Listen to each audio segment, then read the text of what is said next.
ಇಡೀ ಸಮಾಜದಲ್ಲಿ ನಮ್ಮ ಮುಂದಿನ ಪೀಳಿಗೆಗೆ ಸಂಸ್ಕಾರ ಕೊಡಬೇಕು ಅಂತಕ್ಕಂಥದ್ದು ಪ್ರತಿ ನಾಗರಿಕರ, ಪ್ರತಿ ತಂದೆ ತಾಯಿಗಳ, ಪ್ರತಿಯೊಬ್ಬರ ಒಂದು ಅಭಿಪ್ರಾಯ, ಅನಿಸಿಕೆ.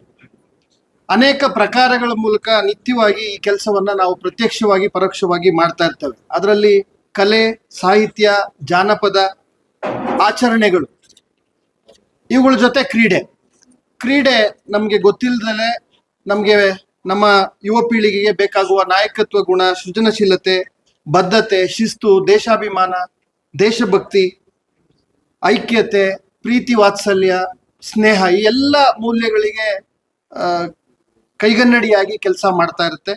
ಆ ನಿಟ್ಟಿನಲ್ಲಿ ಜಿಲ್ಲೆಯಲ್ಲಿ ಈ ಕ್ರೀಡೆಯನ್ನ ಆಯೋಜಿಸ್ಲಿಕ್ಕೆ ಇದು ಒಂದು ಸಡನ್ ಆಗಿ ಅಥವಾ ಒಂದು ತಿಂಗಳಲ್ಲಿ 2 ತಿಂಗಳಲ್ಲಿ ಆದ ಸಿದ್ಧತೆ ಅಲ್ಲ. ಕಳೆದ 5-10 ವರ್ಷಗಳ ದೂರದೃಷ್ಟಿಯ ಪರಿಣಾಮ, ಮಾನ್ಯ ಸಚಿವರ ಹಾಗೂ ಎಲ್ಲ ಜನಪ್ರತಿನಿಧಿಗಳ ದೂರದೃಷ್ಟಿಯ ಪರಿಣಾಮ, ಸುಮಾರು 2019ರಲ್ಲಿ ಸ್ಮಾರ್ಟ್ ಸಿಟಿ ಯೋಜನೆ ಅಡಿಯಲ್ಲಿ ಒಂದು ವಿಶೇಷವಾದಂತ ಕ್ರೀಡಾಂಗಣವನ್ನ ಮಾಡಬೇಕು ಅನ್ನೋ ಸಂಕಲ್ಪ ಸಾಕಾರಗೊಂಡ ಹಿನ್ನೆಲೆಯಲ್ಲಿ ಹಾಗೂ ಇಡೀ ಜಿಲ್ಲಾದ್ಯಂತ ಸುಮಾರು 1,000 ಕ್ರೀಡಾ ಮೈದಾನಗಳನ್ನ ನಾವು ಮಾಡಿದ್ದೀವಿ. ಎಲ್ಲ ಶಾಲೆಗಳಲ್ಲಿ ಸಿಂಥೆಟಿಕ್ ಮೈದಾನಗಳನ್ನ ಇಡೀ ರಾಜ್ಯದಲ್ಲೇ ಪ್ರಪ್ರಥಮ ಬಾರಿಗೆ ಕಳೆದ 2 ವರ್ಷ ಸಾಹೇಬರ ನೇತೃತ್ವದಲ್ಲಿ ಇಡೀ 1,000 ಹೈಸ್ಕೂಲ್ಗಳಲ್ಲಿ ನಾವು ಕ್ರೀಡಾಂಗಣಗಳನ್ನ ಮಾಡಿದೀವಿ. ಎಲ್ಲ ತಾಲೂಕು ಅಂಕಣಗಳನ್ನ ಮೇಲ್ದರ್ಜೆಗೇರಿಸ್ತಾ ಇದ್ದೇವೆ.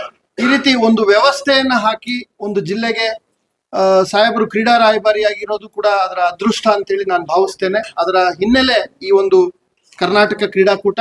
ಈ ಕ್ರೀಡಾಕೂಟದ ಯಶಸ್ವಿಗೆ ಸುಮಾರು 4,000 ಕ್ರೀಡಾಪಟುಗಳಿಗೆ ವಾಸ್ತವ್ಯದ ವ್ಯವಸ್ಥೆ, ಸಾರಿಗೆ ವ್ಯವಸ್ಥೆ, ತೀರ್ಪುಗಾರರಿಗೆ ಎಲ್ಲ ಬೇಕಾದಂತ ವ್ಯವಸ್ಥೆ, ಸುಮಾರು 22 ಕ್ರೀಡೆಗಳಿಗೆ ಬೇಕಾದಂತ ಎಲ್ಲ ಮೂಲಭೂತ ಸೌಕರ್ಯಗಳು, ಸುಮಾರು 6 ಸ್ಥಳಗಳನ್ನ ನಾವು ಆಯ್ಕೆ ಮಾಡಿಕೊಂಡು ಈ ರೀತಿ ಎಲ್ಲ ಸಿದ್ಧತೆಗಳನ್ನ ಮಾಡ್ಕೊಂಡಿದ್ದೇವೆ. ನಾನು ಜಿಲ್ಲಾಡಳಿತದ ಪರವಾಗಿ, ಜಿಲ್ಲೆಯ ಎಲ್ಲ ಅಧಿಕಾರಿ ವೃಂದದವರ ಪರವಾಗಿ ಹಾಗೂ ಎಲ್ಲ ಜಿಲ್ಲೆಯ ಎಲ್ಲ ಅಸೋಸಿಯೇಷನ್ಗಳೇನಿದಾವೆ, ಇವತ್ತು ಬರಕ್ಕಾಗಿಲ್ಲ ಅವರೆಲ್ಲ, ಕೆಲವರು ಎಲ್ಲ ಕ್ರೀಡಾ ಅಸೋಸಿಯೇಷನ್ಗಳು ಕೂಡ ಬಹಳ ಸಕ್ರಿಯವಾಗಿ ಈ ರೀತಿಯ ಹಬ್ಬದ ವಾತಾವರಣದಲ್ಲಿ ಕ್ರೀಡಾ ಉತ್ಸವದಲ್ಲಿ ಪಾಲ್ಗೊಂಡಿದ್ದಾರೆ. ಅವರೆಲ್ಲರನ್ನು ಸ್ಮರಿಸ್ಕೊಳ್ತಾ, ಅವರೆಲ್ಲರ ಸಹಕಾರವನ್ನ ಈ ಸಂದರ್ಭದಲ್ಲಿ ಮತ್ತೊಮ್ಮೆ ಸ್ಮರಿಸ್ಕೊಳ್ತಾ, ಇದಕ್ಕೆ ಬೇಕಾದಂತ ಎಲ್ಲ ಸಿದ್ಧತೆಗಳನ್ನ ನಾವು ಮಾಡ್ಕೊಂಡಿದ್ದೇವೆ ಅನ್ನೋ ಮಾತನ್ನ ಮಾನ್ಯ ಸಾಹೇಬರ ಪರವಾಗಿ ಹೇಳಲಿಕ್ಕೆ ಇಚ್ಛೆ ಪಡ್ತಾ, ಈ ಒಂದು ಕಾರ್ಯಕ್ರಮಕ್ಕೆ ಬಂದು ತಮ್ಮ ಅಮೂಲ್ಯವಾದ ಸಲಹೆ ಸೂಚನೆಗಳನ್ನ ನಿರಂತರವಾಗಿ ಕೊಡ್ತಾ ಇರ್ತಕ್ಕಂಥ ಹಾಗೂ ಸ್ವತಃ ಕ್ರೀಡಾಪಟುಗಳಾದಂತ ಮಾನ್ಯ ಪರಮೇಶ್ವರ್ ಸಾಹೇಬರಿಗೆ ತಮ್ಮೆಲ್ಲರ ಪರವಾಗಿ ವೈಯಕ್ತಿಕವಾಗಿ ತುಂಬು ಹೃದಯದ ವಂದನೆಗಳನ್ನ ಈ ಸಂದರ್ಭದಲ್ಲಿ ಸಲ್ಲಿಸಲಿಕ್ಕೆ ಬಯಸ್ತೇನೆ.